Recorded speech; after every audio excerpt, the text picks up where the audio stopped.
saya dikepung.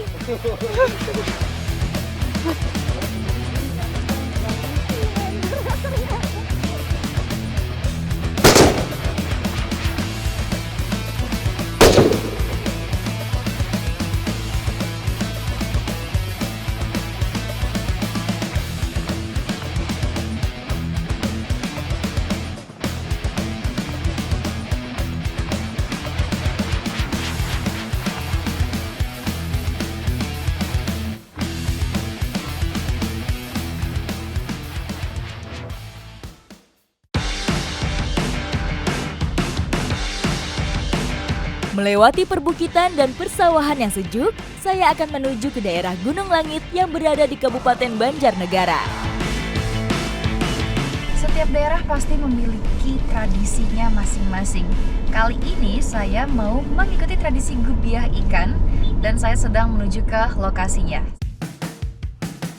Masyarakat Desa Gunung Langit, Kecamatan Kalibening mempunyai tradisi gubiah untuk menjaga kelestarian sungai. Jadi karena memang ini tradisi, hampir semua warga itu berkumpul di sini untuk ikut gubiah ikan. Pasti bakalan seru nih. Aliran Sungai Gunung Langit menjadi lokasi gubiah kali ini. Semua warga, tak terkecuali laki-laki, perempuan, bahkan anak-anak tumpah ruah mengikuti acara tahunan ini. Bersama ratusan masyarakat, saya melebur ke dalam sungai sepanjang kurang lebih 2 km ini. Jadi gubiah ikan ini tuh sebenarnya tradisi untuk bersih-bersih sungai. Tapi karena memang di sungai biasanya banyak ikan, jadi sambil menyelam minum air, makanya jadinya namanya gubiah ikan. Kegiatan tahunan dilakukan masyarakat Gunung Langit ini berguna untuk merawat sungai yang menjadi tumpuan pengairan lahan pertanian mereka.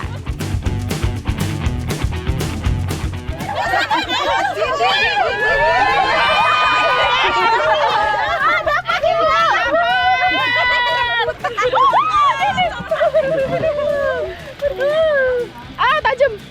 Awas pelan-pelan, itu tajam. Iya, kosong. Kira dapat ikannya ini tadi yang sempat hilang. Udah ikannya sedikit, hilang tapi untuknya dapat gini. Ibu masukin, lepas lagi. Nah.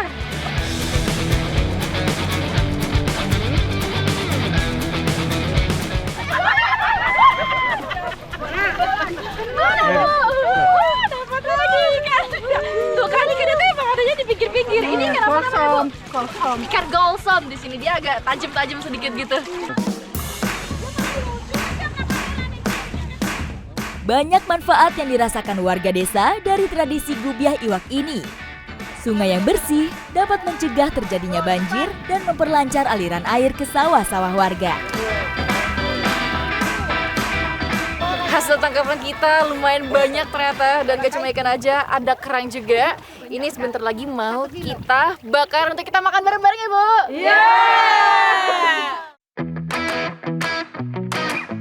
Setelah membersihkan ikan, saya dan ibu-ibu membagi tugas untuk menyiapkan makan siang hari ini.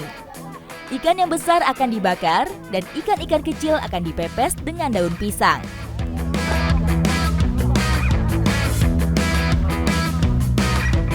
Selain apinya yang hangat, suasana juga hangat banget, seru banget makan bareng-bareng. Rame, semuanya kompak kerjasama di sini. Keramahan dan keceriaan ibu-ibu ini membuat petualangan saya kali ini lebih bermakna. Saya seperti mendapat keluarga baru di Gunung Langit ini.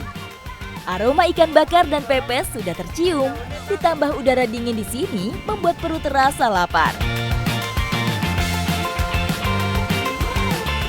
Ayo Ibu, udah matang semua? Ayo. Panas banget! Gotong royong gubiah hari ini ditutup dengan makan bersama warga di pinggir sungai. Inilah kemewahan yang sesungguhnya, bukan soal apa yang dimakan, tetapi momen kebersamaan dan kekeluargaan di Desa Gunung Langit ini luar biasa banget. Dan ini tuh membuat saya jadi semakin semangat untuk menjelajahi dan mengeksplor Indonesia. Ikuti jejak saya, jejak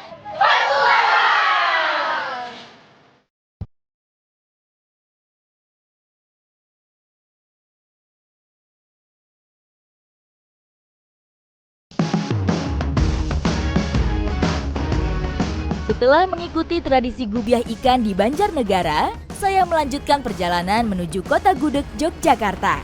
Kali ini saya mau mengunjungi teman saya yang memiliki penangkaran salah satu burung purba terbesar di dunia.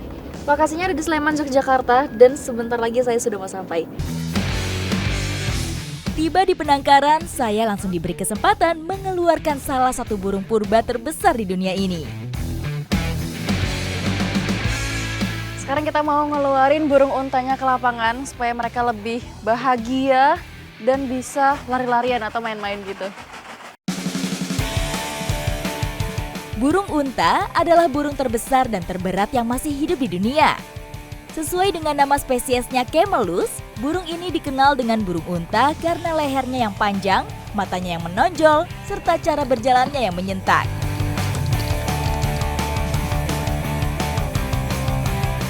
Tapi burung untanya sudah keluar, satu tinggal menunggu kawanan yang lain. Biasanya kalau satu udah keluar kayak gini, yang lain bakalan ngikut.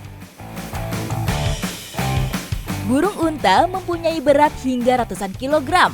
Maka tak heran, burung yang tingginya bisa mencapai lebih dari 2 meter ini menjadi salah satu burung yang tidak bisa terbang. Burung unta selalu melebarkan sayapnya saat berlari, karena fungsi sayapnya sebagai penyeimbang saat berlari. Saya dikempok. Saya takut ternyata.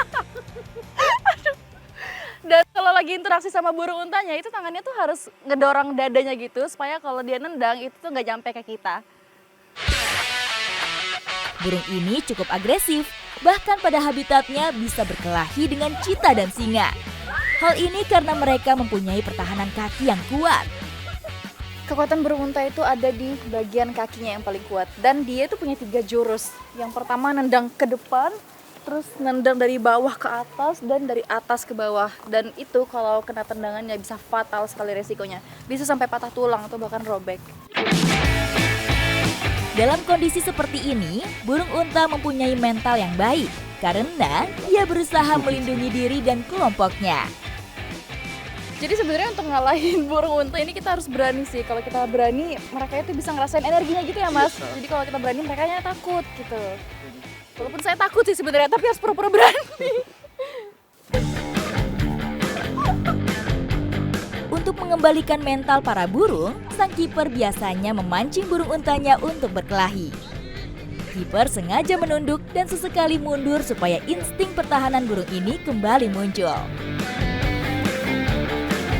Setelah lelah berlarian, saatnya saya menguji adrenalin dengan memberi makanan. Ternyata nggak terlalu sakit karena dia nggak ada giginya, cuma agak kaget-kaget dikit sih. Seperti unta pada umumnya, burung unta juga dapat tahan terhadap suhu tinggi dan hidup tanpa air dalam jangka waktu yang lama. Sekarang kita mau ngambil telur burung untanya, tapi selama kita masuk nanti harus ngendap-ngendap dan harus dijagain sama kipernya, karena kalau nggak kita bisa diserang. Memasuki teritori burung unta membuat jantung saya terus berdegup kencang. Para kiper sedang berusaha menjauhkan burung unta dari telurnya. Ini lumayan menegangkan karena burung untanya sudah mulai menyerang, jadi kita harus masuk pelan-pelan dan nunggu momen.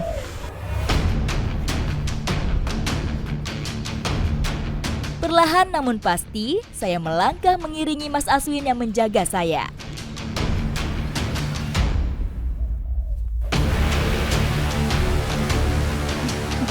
Burung unta menghasilkan telur terbesar di dunia. Bahkan beratnya bisa mencapai 2 kg setiap butirnya.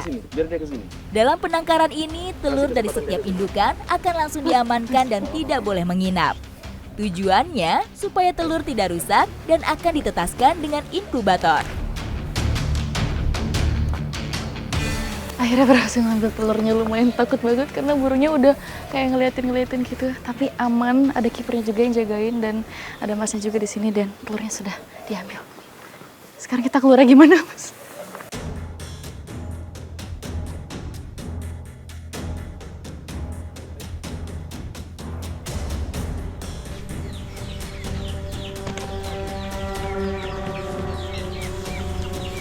Akhirnya sudah keluar, lega banget.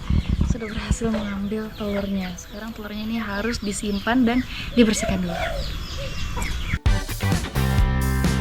Perbedaan habitat dan suhu membuat penangkaran burung unta tidak mudah dilakukan di Indonesia. Setelah riset dan uji coba, akhirnya Mas Aswin menemukan metode yang pas untuk menetaskan telur-telur burung unta ini di Indonesia. Setelah diambil, sekarang telurnya harus dibersihkan dengan ramuan khusus yang kita mau buat supaya terhindar dari bakteri dan telurnya itu bersih. Daun sirih dan garam sering digunakan untuk membersihkan telur burung unta. Setelah ditumbuk sampai halus, campurkan semua bahan ke dalam ember berisi air, lalu remas untuk mengeluarkan kandungan di dalamnya. Ternyata telur burung unta ini memang harus dibersihkan karena pori-porinya itu lumayan besar. Jadi bakteri dari luar gampang masuk ya, Mas. Ukuran telurnya yang besar dan berat membuat saya harus berhati-hati saat membersihkannya. Daun sirih mempunyai kandungan antibakteri yang dapat melindungi permukaan cangkang telur. Sementara garam dapat menjadi anti jamur dan mengontrol kelembapan pada telur burung unta.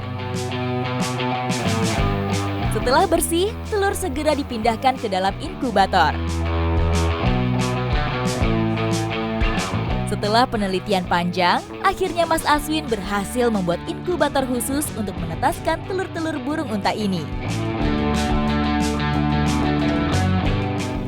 Telur yang sudah dibersihkan ini sekarang dimasukkan ke dalam inkubator selama 45 hari sampai menetas. Setelah usaha panjangnya, akhirnya sudah puluhan burung unta menetas dan tumbuh di penangkaran ini.